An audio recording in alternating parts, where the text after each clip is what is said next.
Bonjour, je m'appelle Jean-Sébastien Jutra, je suis planificateur financier et directeur du service de planification financière avancée chez IA Groupe Financier.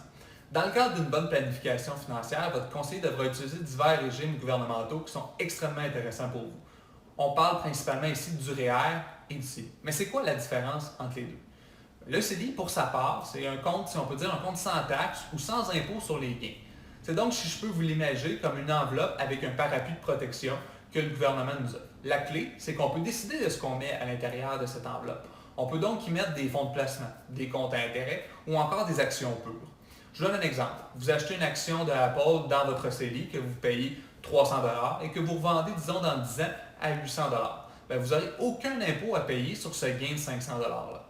Pour ce qui est du REER, son avantage, c'est de diminuer vos revenus aujourd'hui.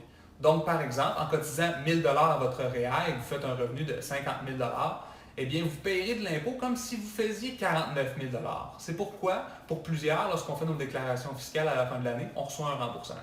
Par contre, le REER, lorsqu'on le retire, on doit payer l'impôt selon notre taux d'imposition du jour. Donc, vous voyez ici un super avantage. Vous cotisez lorsque vos taux d'impôt sont élevés, c'est-à-dire quand vous faites le plus d'argent dans votre vie ou dans votre carrière, et vous les retirez quand vous en faites moins, soit à votre retraite.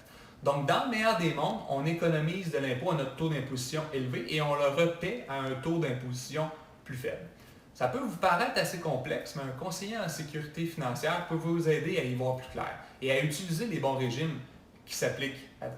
Parce qu'il y a d'autres avantages à utiliser le REER, par exemple.